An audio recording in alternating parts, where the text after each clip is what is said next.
Hello students, welcome to English grammar tutorial class.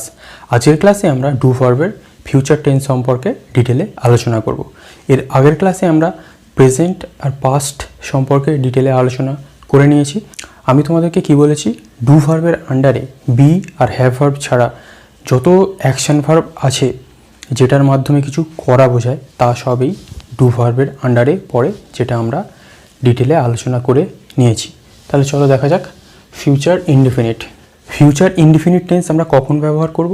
যখন কোনো একটা অ্যাকশান বা কোনো কাজ যেটা এখনও ঘটেনি, যে অ্যাকশানটা ভবিষ্যতে ঘটবে, বা কোনো কাজ যেটা ভবিষ্যতে করা হবে, যে কাজটা এখনও পর্যন্ত সেটা করা হয়নি, যেটা করা হবে, এই রকম অর্থ বোঝাবে।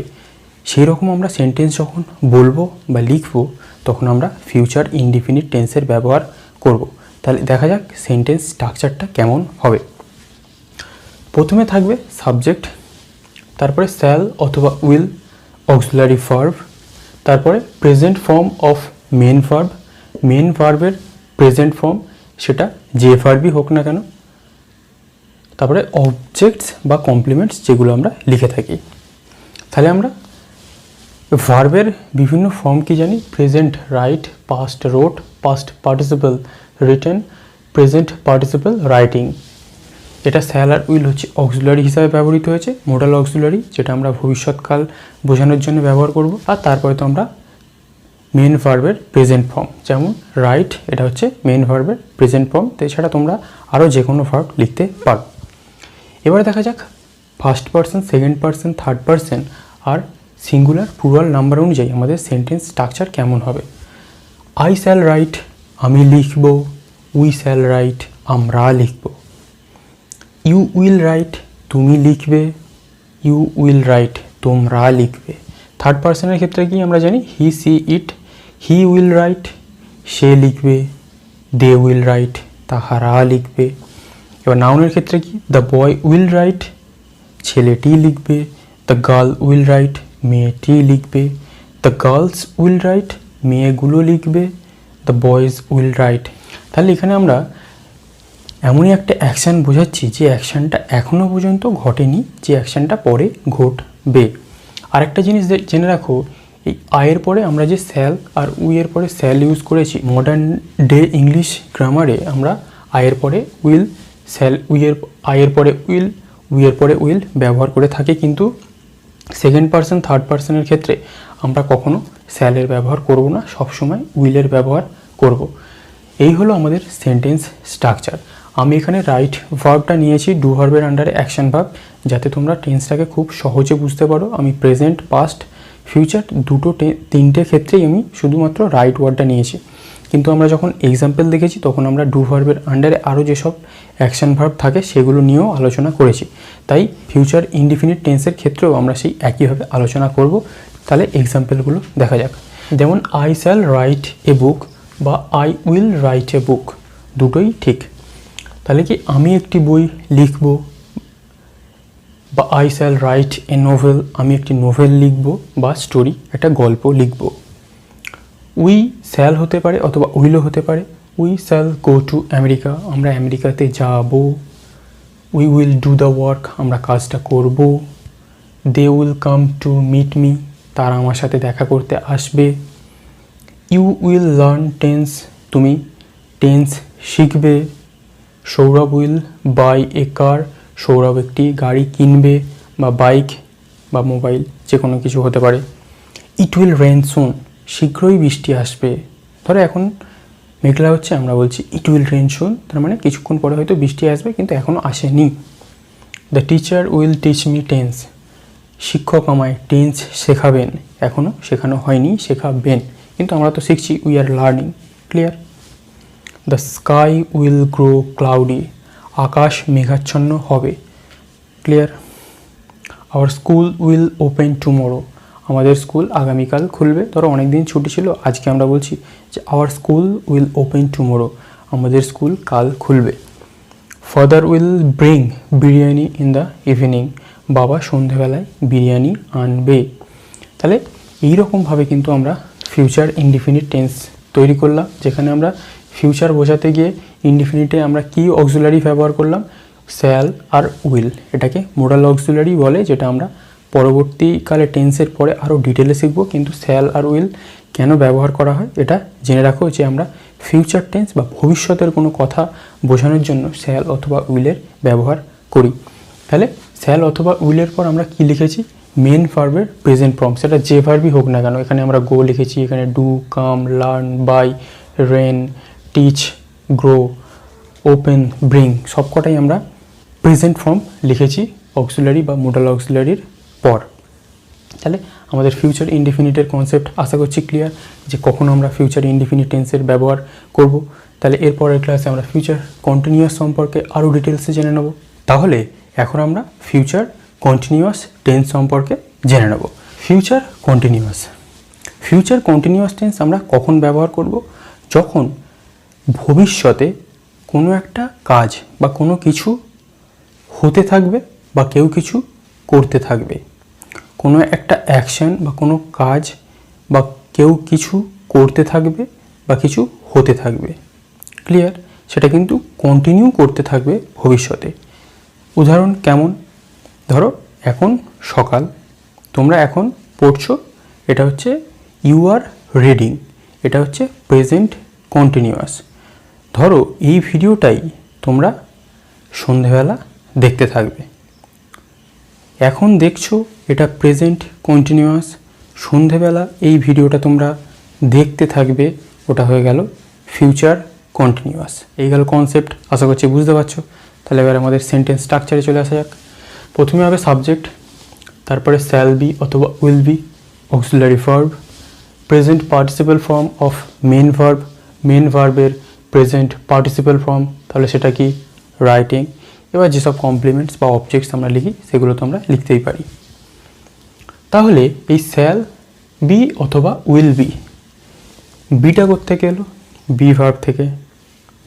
এই শ্যাল বি আর উইল বিটা আমরা কেন ব্যবহার করলাম, শ্যাল আর উইল এর ব্যবহারটা আমরা আগে জেনেছি কোনো ভবিষ্যতের কিছু জানানোর জন্যে।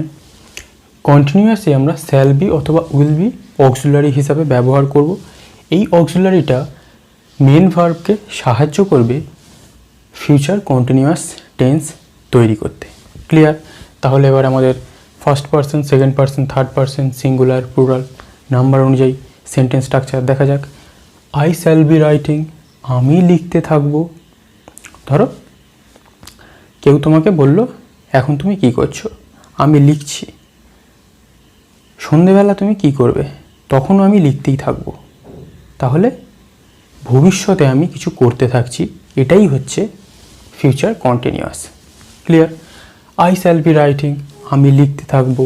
উই শ্যাল বি রাইটিং, আমরা লিখতে থাকবো। আয়ের পরে আমরা উইল, উইয়ের পরে আমরা উইল মডার্ন ইংলিশে আমরা বসাতেই পারি, সেটাও সম্পূর্ণ সঠিক। ইউ উইল বি রাইটিং, তুমি লিখতে থাকবে। ইউ উইল বি রাইটিং, তোমরা লিখতে থাকবে। আমরা কিন্তু এখানে রাইট ছাড়া অন্য যে কোনো মেন ভার্ব, অ্যাকশন ভার্বের আন্ডারে যেগুলো পড়ে আমরা ইউজ করতে পারি, যেটা আমরা এক্সাম্পলে দেখব। হি সি ইট থার্ড পারসন অনুযায়ী, তাহলে হি উইল বি রাইটিং, সে লিখতে থাকবে। দে উইল বি রাইটিং, তাহারা লিখতে থাকবে। নাউন অনুযায়ী দেখা যাক। The boy will be writing, ছেলেটি লিখতে থাকবে। The girl will be writing, মেয়েটি লিখতে থাকবে। প্লুরাল নাম্বার হলে the girls will be writing, মেয়েরা লিখতে থাকবে। তাহলে আমরা কি দেখছি, ফার্স্ট পারসন, সিঙ্গুলার আর প্লুরালের ক্ষেত্রে আমরা শ্যালের ইউজ করছি, যদিও মডার্ন ইংলিশে আমরা উইলের ব্যবহার করতেই পারি দুটো ক্ষেত্রেই। কিন্তু সেকেন্ড পারসন, থার্ড পারসন আর নাউনের ক্ষেত্রে আমাদেরকে উইল ব্যবহার করতেই হবে, আমরা কোনোভাবেই শ্যাল ওখানে ব্যবহার করতে পারবো না। তাহলে আমরা এবার এক্সাম্পলের মাধ্যমে আমাদের এই কনসেপ্ট ক্লিয়ার করে নেব। দেখো, I shall B writing a poem, আমি একটি কবিতা লিখতে থাকবো। ধরো তোমাকে কেউ জিজ্ঞাসা করলো তুমি দুপুরবেলা কি করবে, তুমি বললে আমি ওই সময় একটা কবিতা লিখবো বা লিখতে থাকবো। তাহলে তুমি কি বলবে, I shall B writing a poem in the নুন, ক্লিয়ার? কেউ ধরো আমাদের জিজ্ঞাসা করলো তোমরা সন্ধ্যাবেলা কী করছো, তখন আমরা বলবো আমরা সন্ধ্যের সময় সিনেমা দেখতে থাকবো। তখন আমরা কি বলবো, we shall be watching movie in the evening, আমরা সন্ধ্যাবেলা মুভি দেখতে থাকবো। It will be raining tomorrow, আগামীকাল বৃষ্টি হতে থাকবে। ধরো এখন আবহাওয়া দপ্তর আমাদেরকে একটা ফোরকাস্টে জানালো যে কালকে বৃষ্টি হতে পারে, বা কালকে এই সময় থেকে বৃষ্টি শুরু হয়ে যাবে, তখন আমরা কি বলবো? It will be raining tomorrow, আগামীকাল বৃষ্টি হতে থাকবে। কিন্তু এটা আমাদের এইরকম অর্থ আগামীকাল বৃষ্টি হবে, ইট উইল রেন টুমোরো, এটা আমরা বলতেই পারি। কিন্তু it will be raining tomorrow তার মানে আগামীকাল বৃষ্টি হওয়ার প্রবাবিলিটিটা ওই সময় থাকছে বেশি। ক্লিয়ার? তাহলে আগামীকাল বৃষ্টি হতে থাকবে। They will be doing the work, তারা কাজ করতে থাকবে। ধরো আমাদেরকে কেউ জিজ্ঞাসা করলো বা আমি কাউকে জিজ্ঞাসা করলাম ওই সময় তুমি কী করবে, তখন সে আমাকে বললো আমি ওই সময় এই কাজটা করতে থাকবো। তাহলে they will be doing the work, তারা কাজটা করতে থাকবে। তাহলে concept clear. The painter will be painting the wall tomorrow, পেইন্টারটা কী করবে? কালকে দেওয়ালটাকে পেইন্টিং করতে থাকবে বা রং করতে থাকবে। The scientist will be discovering new technologies, সায়েন্টিস্টরা কি নতুন নতুন টেকনোলজিস আবিষ্কার করতে থাকবে। আই শ্যাল অথবা উইল যে কোনো একটা হতে পারে be teaching you English grammar, আমি তোমাদেরকে ইংলিশ গ্রামার পড়াতে থাকবো, যেটা এখন তোমরা পড়ছো প্রেজেন্টে আই অ্যাম টিচিং ইউ। কিন্তু যখন ভবিষ্যতেও তোমরা পড়তে থাকবে তখন আমি তোমাদেরকে কি বলবো? I shall be teaching you English grammar, আমি তোমাদেরকে ভবিষ্যতেও গ্রামার পড়াতে থাকবো। You will be watching my class, তোমরা আমার ক্লাস দেখতে থাকবে, আমি যেহেতু পড়াতে থাকবো তোমরাও দেখতে থাকবে। ক্লিয়ার? মানে কিছু একটা কন্টিনিউ প্রসেস বোঝাচ্ছে কিন্তু এই ফিউচার টেন্স, ফিউচার কন্টিনিউয়াসের মাধ্যমে। We shall be getting success, আমরা সাফল্য পেতে থাকবো। এখন হয়তো তোমরা কোনো কারণে ব্যর্থ হয়েছো, কিন্তু এখন এমন একটা সময় আসবে যখন তোমরা অনবরত সাফল্য পেতে থাকবে। তাহলে তখন তোমরা কি বলবে? We shall be getting success, আমরা সফলতা পেতে থাকবো। তাহলে এই গেল আমাদের ফিউচার কন্টিনিউয়াস। আশা করছি সবাই বুঝতে পেরেছো। তাহলে পরের ক্লাসে আমরা ফিউচার পারফেক্টটা জেনে নেব। তাহলে এখন আমরা ফিউচার পারফেক্ট টেন্স সম্পর্কে জেনে নেব। ফিউচার পারফেক্ট, এই ফিউচার পারফেক্ট টেন্স আমরা কখন ব্যবহার করব? অবশ্যই তো ভবিষ্যতের জন্য ব্যবহার করবই। এটা একটু ভালো করে বুঝবে। ভবিষ্যতের দুটো ঘটনা যখন আমরা বোঝাবো তখন আমরা ফিউচার পারফেক্টের ব্যবহার করব। কিভাবে ব্যবহার করব? যখন আমরা এক্সাম্পলে দেখব তখন তো বুঝতে পারবোই। শুধু জেনে রাখো ভবিষ্যতের দুটো ঘটনা আমরা যখন একসাথে বলতে চাইবো তখন আমরা ফিউচার পারফেক্টের ব্যবহার করব। তাহলে দেখা যাক সেন্টেন্স স্ট্রাকচার। প্রথমে সাবজেক্ট, তারপরে শ্যাল হ্যাভ অথবা উইল হ্যাভ অক্সিলারি ভার্ব। এই শ্যাল হ্যাভ আর উইল হ্যাভ মেন ভার্বকে সাহায্য করবে ফিউচার পারফেক্ট টেন্স তৈরি করতে। মেন ভার্বটা কেমন থাকবে? Past participle form of main verb. Main ভার্বের পাস্ট পার্টিসিপাল ফর্ম। তাহলে এখানে পাস্ট পার্টিসিপাল ফর্ম কোনটা? রিটেন। ক্লিয়ার? এবার অন্যান্য যেসব ভার্বের আছে সেগুলোরও ভার্ব অনুযায়ী পরিবর্তন হবে। এরপরে সেকেন্ড ইনসিডেন্ট। সেকেন্ড ইনসিডেন্ট বা ঘটনাটা প্রেজেন্ট ইনডিফিনিট টেন্সে লিখতে হবে। অবশ্যই এটা মাথায় রাখো, প্রেজেন্ট ইনডিফিনিটে লিখতে হবে সেকেন্ড ঘটনাটা। তাহলে ভবিষ্যতে যখন দুটো ঘটনা আমরা বোঝাচ্ছি তখন আমরা ফিউচার পারফেক্টের ব্যবহার করছি। প্রথম ইনসিডেন্টটা আমরা কিসে লিখলাম? পারফেক্টের রুলস অনুযায়ী সেকেন্ড ইনসিডেন্ট বা সেকেন্ড যে ঘটনাটা ঘটছে সেটাকে আমরা লিখলাম প্রেজেন্ট ইনডিফিনিটে। তাহলে এবারে আমাদের এক্সাম্পলের মাধ্যমে বুঝে নেওয়া যাক। প্রথমের সেন্টেন্সটা দেখো, আই শ্যাল হতে পারে, উইলও হতে পারে, যেটা মডার্ন ইংলিশে আমরা শ্যাল উইল দুটোই ব্যবহার করে থাকি। এখানে আমরা first person, second person, third person কেন লিখিনি? কারণ তোমাদের একটা ধারণা হয়ে গেছে যে ফার্স্ট পার্সন সিঙ্গুলার আর প্লুরাল ছাড়া সব ক্ষেত্রেই উইল বসবে, কোনো ক্ষেত্রেই শ্যাল বসবে না সেকেন্ড পার্সন, থার্ড পার্সন বা যে কোনো নাউনের ক্ষেত্রে। আর ফার্স্ট পার্সন সিঙ্গুলার প্লুরাল নাম্বারের ক্ষেত্রে শ্যাল উইল দুটোর মধ্যে যে কোনো একটাই বুঝতে পারে। মডার্ন ইংলিশ অনুযায়ী দুটোই ঠিক। তাহলে I shall have written the book before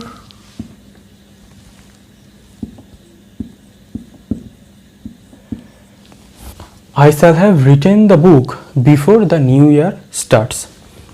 নতুন বছর শুরু হওয়ার আগে আমি বইটাকে লিখে ফেলবো বা বইটা লেখা আমার কমপ্লিট হয়ে যাবে। ধরো সহজে বুঝবো আমরা। ধরো এখন আমরা এই ক্লাস করছি বা এখন তোমরা দুজন পাশাপাশি বসে আছো, কেউ একজন একটা বই লিখছে। তুমি তাকে জিজ্ঞাসা করলে তো যে তোর বইটা কখন লেখা শেষ হবে, সে তোমাকে উত্তরে বলল নতুন বছর শুরু হওয়ার আগে আমার বই লেখার কাজটা শেষ হয়ে যাবে। তাহলে আমরা সেন্টেন্সটা কিভাবে লিখব? ধরো কোনো ঘটনা ঘটার আগে কিছু একটা কাজ হয়ে যাবে ভবিষ্যতে বোঝালে আমরা ফিউচার পারফেক্টের ব্যবহার তাহলে করছি। তাহলে I shall have written the book before the new year starts, নতুন বছর শুরুর আগে আমার বইটা লেখা হয়ে যাবে। Clear? For example, I shall have reached the station before the train arrives. তাহলে কি ট্রেনটা আসার আগে আমি স্টেশনে পৌঁছে যাব।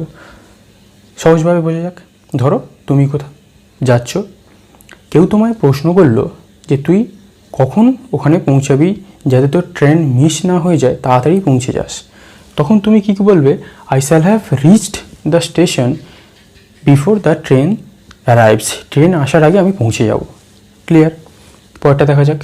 You will have completed the homework before the tutor comes. শিক্ষক বা গৃহশিক্ষক আসার আগে তুমি হোমওয়ার্কের কাজটা করে রাখবে। তাহলে এখানে দেখো প্রত্যেকটা সেকেন্ড ঘটনায় আমরা কি ব্যবহার করছি? Present indefinite tense. এখানে যেহেতু সাবজেক্টটা নিউ ইয়ার, তাই আমরা ভার্বের সাথে এস যোগ করেছি। এখানে সাবজেক্ট ট্রেন, তাই আমরা ভার্বের সাথে এস যোগ করেছি। এখানে সাবজেক্ট টিউটর, তাই আমরা ভার্বের সাথে এস যোগ করেছি কামস। ক্লিয়ার? পরেরটা দেখা যাক। We shall have memorised all notes before the examination starts. Examination শুরু হওয়ার আগে বা পরীক্ষা শুরু হওয়ার আগে আমরা সমস্ত নোট মুখস্থ করে রাখবো। এখানে শ্যাল হতে পারে অথবা উইল হতে পারে। ধরো বন্ধুদের মধ্যে তোমাদের একটা পরামর্শ চলছে বা আলোচনা চলছে যে তোর কত নোটস মুখস্থ হলো, তোর কত হলো, তখন তোমরা সবাই বলছো যে পরীক্ষার আগে আমরা নোটসগুলো মুখস্থ করে রাখবো। তোমরা কি বলবে? We shall have memorised all notes before the examination starts. Exam শুরু হওয়ার আগে বা পরীক্ষা শুরু হওয়ার আগে আমরা সমস্ত নোট মুখস্থ করে রাখবো। তাহলে এক্সামিনেশনের পরে ভার্ব কী হলো? প্রেজেন্টে। এক্সামিনেশনটা যেহেতু এখানে দ্বিতীয় সেন্টেন্সের সাবজেক্ট, তাই আমরা ভার্ব ব্যবহার করেছি থার্ড পারসন সিঙ্গুলার নম্বরে, তাই এখানে এস যোগ হয়েছে। তারপরটা দেখা যাক। I shall have come before the play starts. খেলা শুরু হওয়ার আগে আমি চলে আসব। ধরো তোমরা বন্ধুরা বলছো সকালে আছো, তোরা চলে আসিস, কিন্তু আমরা খেলা হবে, অবশ্যই চলে আসিস। তখন তুমি কি বলবে? I shall have come before the play starts. খেলা শুরু হওয়ার আগে আমি চলে আসবো, চিন্তা নেই। তাহলে ক্লিয়ার? এখানে উইল হ্যাভও হতে পারে। তারপরটা দেখা যাক। Saikat will have left the place before they go to meet him. Saikat ওই জায়গাটা ছেড়ে চলে যাবে তারা তার সাথে সাক্ষাৎ করতে যাওয়ার আগেই। মানে সৈকত উইল লেফট দ্য প্লেস, সৈকত ওই জায়গাটা ছেড়ে চলে যাবে, তারপরে তারা যাবে তার সাথে সাক্ষাৎ করতে। তাহলে তার সাথে আর সাক্ষাৎ হলো না। তাহলে এটা আমরা কিভাবে বুঝবো? ভবিষ্যতে কেউ কারোর সাথে দেখা করতে যাবে, কিন্তু ওই সময় সে থাকবে না, ওখান থেকে চলে যাবে। তাহলে এটা আমরা কেমনভাবে লিখবো? সৈকত বা যে কোনো নাম হতে পারে। Saikat will have left the place before they go to meet him. তারা সৈকতের সাথে দেখা করতে যাওয়ার আগেই সৈকত ওখান থেকে চলে যাবে। অবশ্যই সেটা ফিউচার। তাহলে ফিউচার পারফেক্ট আমরা কখন ব্যবহার করব তোমরা বুঝতে পেরেছো? ভবিষ্যতে কোনো ঘটনা ঘটে থাকবে এইরকম বোঝালে তখন আমরা ফিউচার পারফেক্টের ব্যবহার করব। এবং তারপরে যদি আমরা দুটো ঘটনা বোঝাতে চাই, তাহলে আমরা নেক্সট দ্বিতীয় যে সেন্টেন্সটা হবে বা ইনসিডেন্টটা হবে, সেটা আমরা প্রেজেন্ট ইনডিফিনিটে অবশ্যই লিখতে হবে, নাহলে কিন্তু আমাদের সেন্টেন্স ভুল হয়ে যাবে। তাহলে এই হলো আমাদের ফিউচার পারফেক্টের রুলস। এইভাবে তোমরা সেন্টেন্স তৈরি করতে পারো। এরপরে আমরা লাস্ট ফিউচার পারফেক্ট কন্টিনিউয়াস সম্পর্কে জেনে নেব। তাহলে এবারে আমরা ফিউচার পারফেক্ট কন্টিনিউয়াস টেন্স সম্পর্কে জেনে নেব। শুরু করার আগে জানা যাক ফিউচার পারফেক্ট কন্টিনিউয়াস টেন্স আমরা কখন ব্যবহার করব। যখন অবশ্যই ভবিষ্যতের জন্য আমরা ব্যবহার তো করবই, কিন্তু কিভাবে ব্যবহার করব সেটা জেনে রাখাটা খুবই গুরুত্বপূর্ণ জিনিস। ধরো ভবিষ্যতে কোনো কাজ বা কোনো ঘটনা বা কোনো অ্যাকশান বা কোনো কিছু যেটা ভবিষ্যতে অনেক সময় ধরে বা কিছু সময় ধরে কন্টিনিউ প্রসেসে হতে থাকবে। কোনো ঘটনা বা কোনো অ্যাকশান বা কোনো কাজ ভবিষ্যতে অনেক সময় ধরে বা কিছু সময় ধরে কন্টিনিউ হতে থাকবে, এই রকম যখন আমরা বোঝাবো তখন আমরা ফিউচার পারফেক্ট কন্টিনিউয়াস টেন্সের ব্যবহার করব। তাহলে সেন্টেন্স স্ট্রাকচারটা দেখে নেওয়া যাক। প্রথমে থাকবে সাবজেক্ট, তারপরে auxiliary verb shall have been অথবা উইল হ্যাভ বিন। এই শ্যাল হ্যাভ বিন আর will have been auxiliary verb main ভার্বকে সাহায্য করবে ফিউচার পারফেক্ট কন্টিনিউয়াস টেন্স তৈরি করার জন্য। মেন ভার্বটা কেমন হবে? Present participle of main verb, main ভার্বের প্রেজেন্ট পার্টিসিপল ফর্ম। তাহলে মেন ভার্বের প্রেজেন্ট পার্টিসিপল ফর্ম কি? এখানে রাইটিং।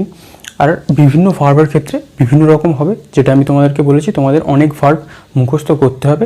রাইটটা আমি কেন নিয়েছি, যাতে তোমরা টেন্সের কনসেপ্ট ভালোভাবে বুঝতে পারো। তারপরে কি থাকবে, টাইম, যতটা সময় আমরা বোঝাতে চাইছি। এবারে তাহলে এক্সাম্পলের মাধ্যমে আমাদের কনসেপ্টটাকে পুরো ক্লিয়ার করা যাক। ধরো, by next month I shall have been writing an autobiography. Next month থেকে আমি একটা অটোবায়োগ্রাফি লিখতে শুরু করব, যেটা অনেক সময় ধরে লিখব। ধরো, তোমাকে কেউ বলল যে কিরে তোর ওই অটোবায়োগ্রাফি যেটা লিখছিস সেটার কাজ কি শুরু হয়েছে? তুমি বললে কি, নেক্সট মান্থ থেকে ওর কাজটা আমি চালাতে থাকবো, মানে লেখার কাজটা নেক্সট মান্থ থেকে আমি চালাতে থাকবো। এবার তুমি 2 মাস লাগতে পারে, 3 মাস লাগতে পারে, এইরকম অর্থে আমরা যে সেন্টেন্সটা লিখবো, কীরকমভাবে লিখব? By next month I shall have been writing an autobiography. Next month থেকে আমি অটোবায়োগ্রাফিটা লিখতে শুরু করব এবং সেটা কিছু সময় ধরে লিখব। যেটা কত সময় ধরে লিখব সেটা আমাদের বলা নেই, তোমরা নিজের মতো করে বসিয়ে নিতে পারো। ক্লিয়ার? তাহলে এখানে আমরা shall have been auxiliary verb হিসাবে ব্যবহার করেছি। এখানে আমরা উইল হ্যাভ বিনও বসাতে পারতাম, কারণ আমি কি বলেছি, আই আর উইয়ের পরে আমরা উইল শ্যাল দুটোই বসাতে পারি। আর কি, মেন ভার্বের প্রেজেন্ট পার্টিসিপেল ফর্ম কি, মেন ভার্বের প্রেজেন্ট পার্টিসিপেল ফর্ম আমরা কি বসিয়েছি, রাইটিং। ক্লিয়ার? নেক্সট সেন্টেন্স দেখা যাক। I shall have been teaching you grammar for a long time. আমি তোমাদেরকে অনেক সময় ধরে গ্রামার শেখাতেই থাকবো। ধরো, কেউ আমাকে একজন প্রশ্ন করলে তোমাদের মধ্যে যে স্যার আপনি আর কতদিন আমাদেরকে গ্রামার শেখাবেন, আমি কি বললাম, আমি এখন তোমাদেরকে অনেক দিন ধরে গ্রামার শেখাতে থাকবো, থামবো না কিন্তু, অনেক দিন ধরে গ্রামার শেখাতে থাকবো। এইরকম অর্থে যখন আমরা সেন্টেন্স লিখবো তখন আমরা কি বলবো, I shall have been teaching you grammar for a long time. আমি অনেক সময় ধরে তোমাদেরকে গ্রামার শেখাতে থাকবো। এখানে ইউটা প্লুরাল হিসাবে ব্যবহার হয়েছে, এটা সিঙ্গুলার হিসাবেও ব্যবহার হতে পারে। আর কি, মেন ভার্বের সাথে আইএনজি যোগ হয়েছে, টিচ মেন ভার্ব, টিচিং হয়েছে তাই। তারপরটা দেখা যাক, we shall have been living here for 5 years।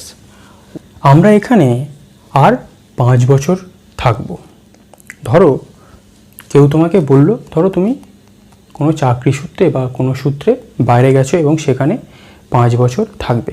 তোমাকে ওখানে কেউ প্রশ্ন করলো বা ভাড়াটিয়া প্রশ্ন করলো যে তোমরা এখানে কতদিন থাকবে, তখন তুমি কি বলবে, এখানে আমরা 5 বছর ধরে থাকবো, ভবিষ্যতে 5 বছর ধরে থাকবো। সেন্টেন্স কেমনভাবে লিখতে হবে, we shall have been living here for 5 years। আমরা এখানে 5 বছর ধরে থাকবো।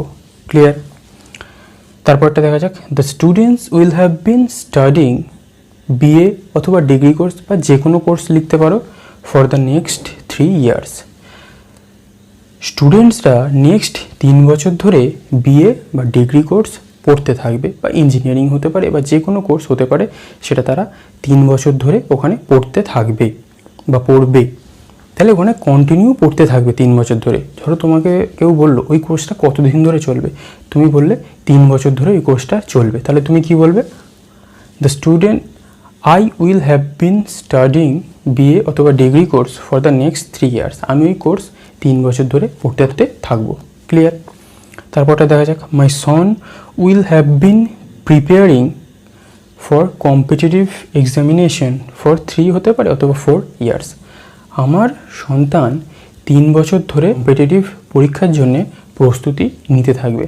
ধরো, কেউ আমাদের বাড়িতে এসছে, আমাদের বাবা মাকে জিজ্ঞাসা করছে তোমাদের ছেলে বা সন্তান কতদিন ধরে ওই পরীক্ষাটার জন্য প্রস্তুতি নেবে বা চাকরির পরীক্ষার জন্য প্রস্তুতি নেবে, তখন কি বলবে, আমাদের parents, my son will have been preparing for competitive examination for 3 or 4 years।